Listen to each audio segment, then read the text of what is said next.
Welcome to the Live Everyday Dinner in 2020. Here we are in beautiful Founders Hall in Uptown Charlotte, where the dinner was supposed to take place. But unfortunately, due to COVID-19, everything has changed. So instead of visiting with your friends and learning about the Martin ALS Foundation and what we were doing, you are at home. But even though we can't be together, thank you for tuning in now. Your support for the foundation is crucial because even though COVID has stopped many things, unfortunately, ALS never stops. But neither do we. Families need our help now more than ever. And we are still providing free home care and all of our services that help families navigate the progressive challenges of ALS. This disease causes the neuron pathway between the brain and the muscles to die, which prevents you from using your voluntary muscles. You lose the ability to walk, talk, and eventually even breathe. But the progression of ALS varies. People can live very full and active lives with ALS. We believe that with the help of family and a caring community, people with ALS can live with purpose, joy, and hope. And we have adapted to the pandemic, and we are now providing Zoom caregiver workshops and check-ins as an option. We were not able to have Joe's Camp this year, so we had virtual camp. Joe's Camp, which is sponsored by the North Carolina ALSA chapter, is for kids who have been touched by ALS. Joe's Camp gets these kids together so they can have fun and understand that they are not alone, and that there's other kids who are facing the same life-altering challenges in their families. I was worried that they would be tired of Zoom from all the Zoom classes that they had to do, but they loved Joe's Camp. We played games like charades, we sent them care packages, and they made dirt and worms with the chocolate pudding and gummy worms that we sent them, and they also really opened up and shared about how ALS had affected their lives. In one conversation about COVID silver linings, one 9-year-old boy said, "Since I'm home more, I can do more chores, which helps my mom because she's so busy taking care of my dad." Just truly amazing kids. They loved virtual Joe's Camp so much, we are now going to have monthly check-ins. And I want you to know that your donations are improving families' quality of life in many, many ways. Our Live Everyday theme this year is Living Completely. Your gifts make it possible for us to remain a consistent resource for people with ALS. That's why Joe's words, which we will hear next, are as relevant today as ever.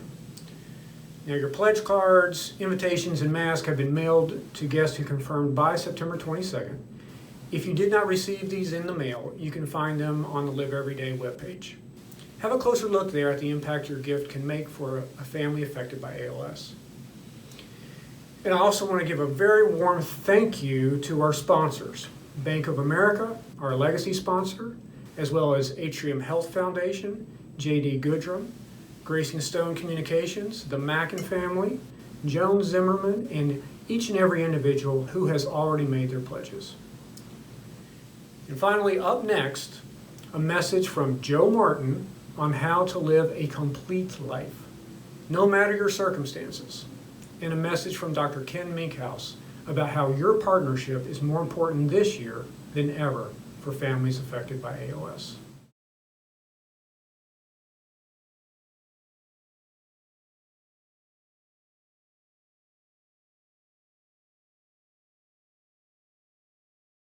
My situation is that I have ALS.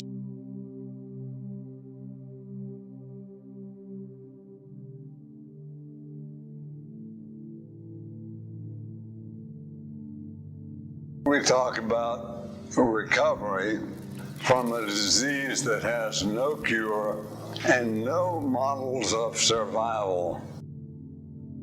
It seemed to me that I had to redefine recovery.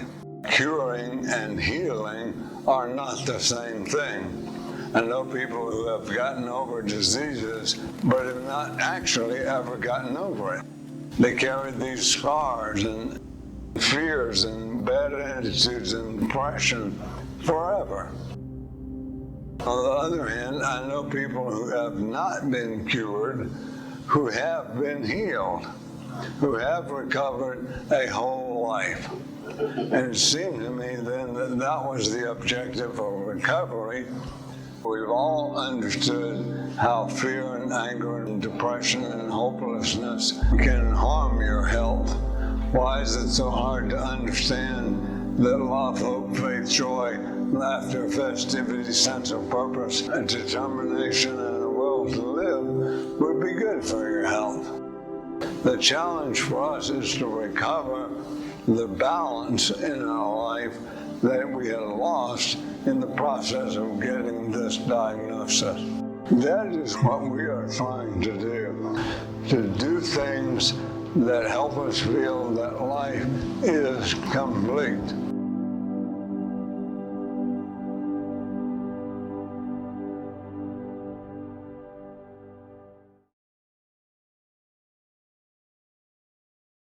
Hello, everyone.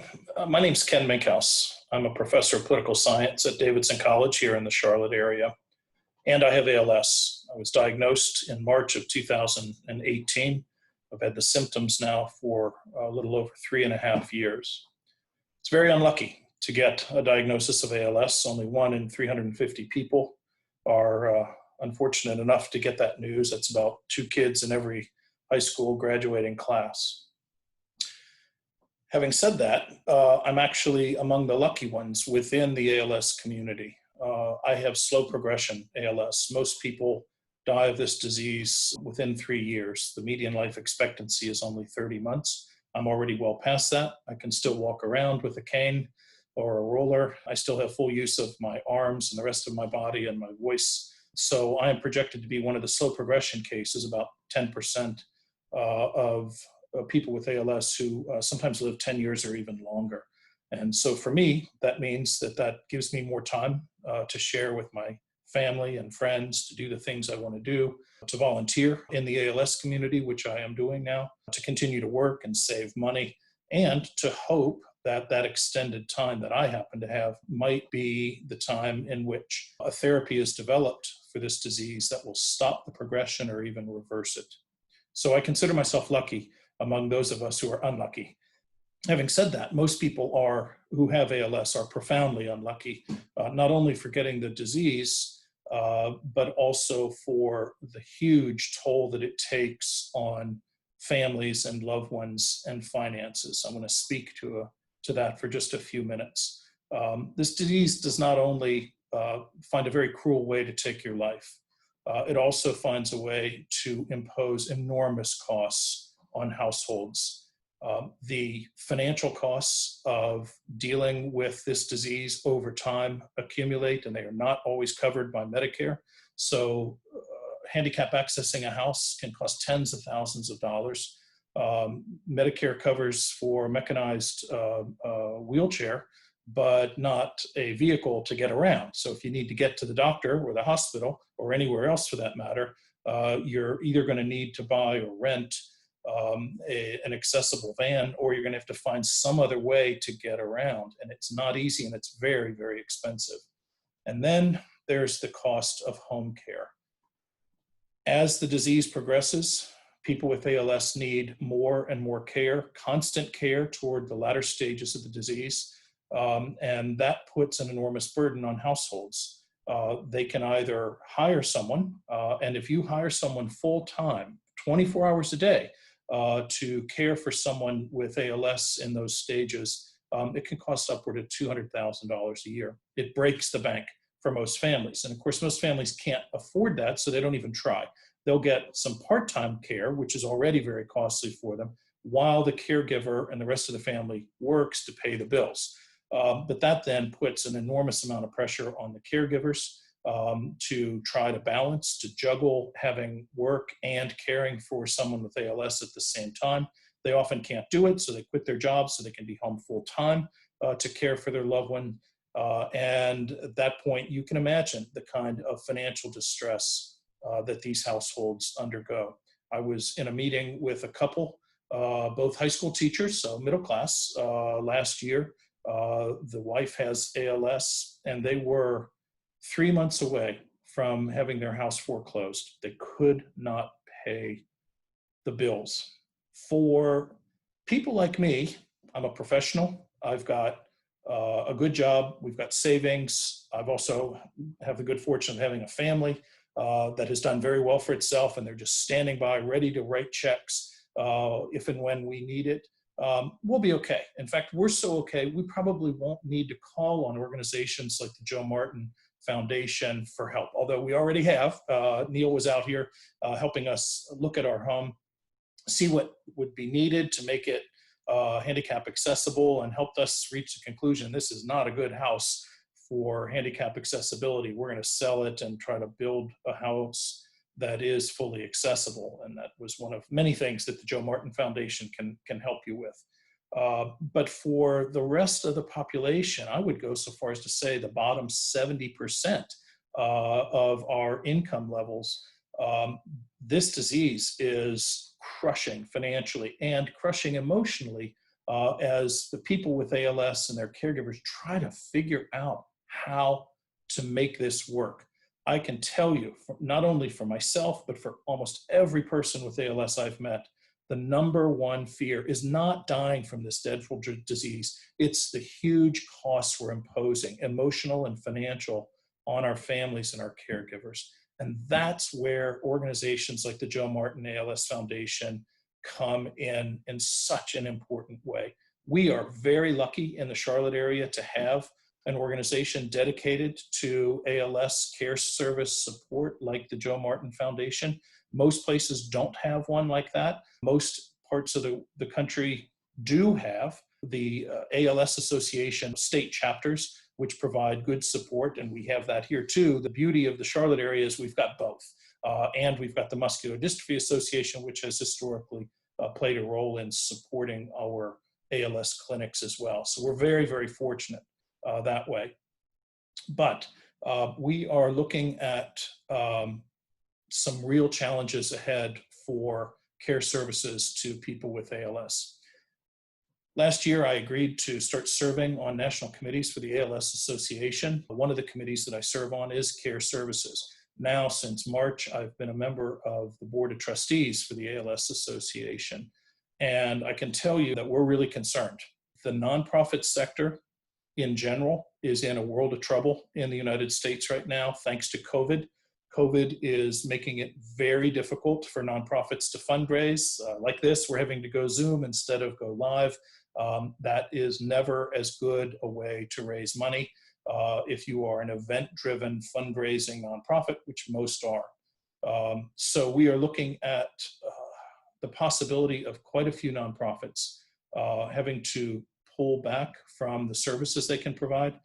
There are some estimates that about a third of all nonprofits in the United States may disappear in the next year or so because they just can't raise the money. And of course, they're trying to raise money in a new context too, where the economic impact of COVID-19 has made it really difficult for many, many households to write a check right now. They've either lost work or they're afraid they're going to lose work, so they're afraid to give. So giving is way, way down for everyone. And that is going to affect the ALS community as well. At the same time, the families that we serve are in, not all of them, but many are in much greater circumstances of high need. Many have lost work or they're afraid to lose work. This, in some, means that we are facing a situation in which we're dealing with fewer resources and greater needs. The great news about the Joe Martin ALS Foundation is it is solid financially. We're not worried about it going under. That's really important. That's great news. But it does mean that organizations like Joe Martin Foundation are going to be asked to step up and do more.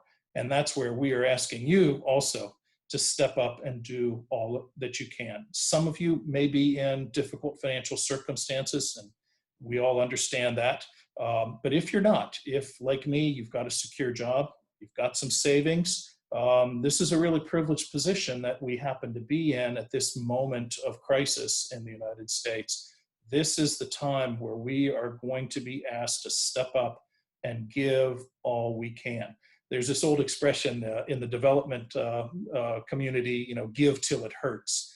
And that's okay. That's kind of I like that expression. But the one I like even more is give until it stops hurting for the people who are in need. And that's where we're at right now. And that's where I hope you can help.